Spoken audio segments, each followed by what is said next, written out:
Welcome to the Smart Business Show, and today we're going to talk about a movie. Whoa. One of my favorite movies, actually one of the ones I keep going back to and referring to regularly because of its inspiration. It is The Secret Life of Walter Mitty. I say this is one of my favorite movies because it's really interesting. I think it shows what a lot of business owners do.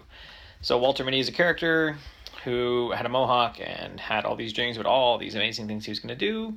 And then his dad died, so stuff happened in his life, and he didn't do any of them. He got a job at a fast food restaurant, shaved off his mohawk, and never looked at anything, right? Packed his backpack up and didn't do anything. So fast forward, a decade or two, and he works at Time magazine as the photo guy, not taking the photos, but like organizing them.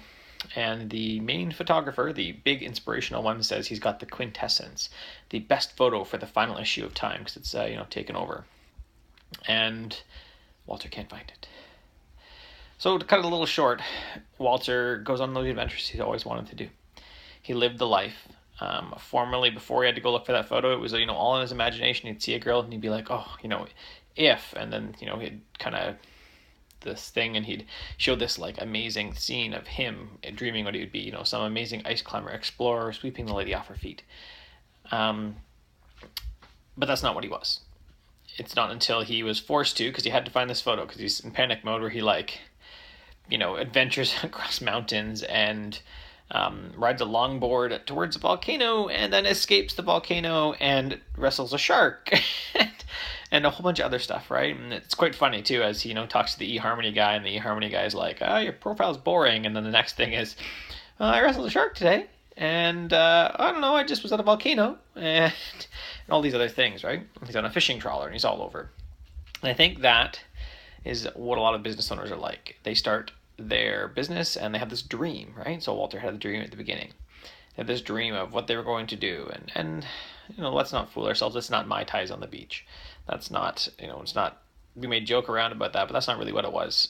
For me, it's being able to take the kids hiking. It is having a comfortable life, being able to afford generally what we need, and some of the wants, having a nice house, a car that works, and, some outdoor gear, because I'm a big outdoor family, so probably more outdoor gear than some of the other stuff.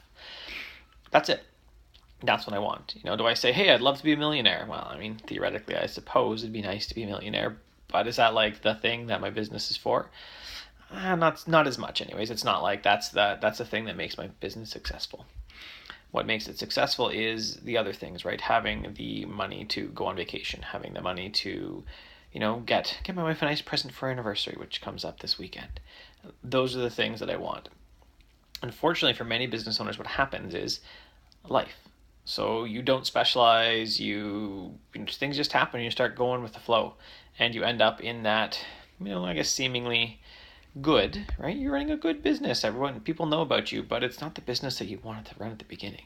It's the business that you kind of fell into, just like Walter fell into, managing the photos at Time. It was a good job. People would say, hey, that's awesome. Like, he did a good job, but it wasn't the job he wanted. It's not the thing he wanted to do. He wanted to be this longboarding adventure guy who backpacked and stuff.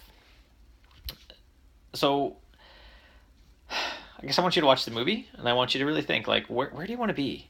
What was your goal when you started this? Because hope is not a strategy. Hoping that you're going to get there and just letting life, I don't know, the benevolent God of whatever, of freelancers, of business owners will save you because you're earnest. No, it's not going to happen. It's like Charlie Brown and the Great Pumpkin, right? Where earnestness gets you, the Great Pumpkin shows up if you're earnest enough. The Great Pumpkin does not show up. The great business God of something does not show up just because you were earnest, because you worked hard, because you have a plan, because you worked the plan, because you stuck to the plan, and because you made a good plan. So stop letting your business just waffle around. Make a plan.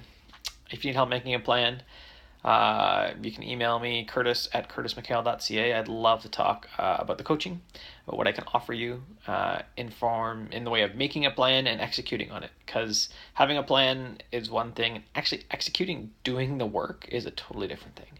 So if you need help making that plan or executing on your plan, hit reply, let's talk, come up with a plan. Hope's not a strategy.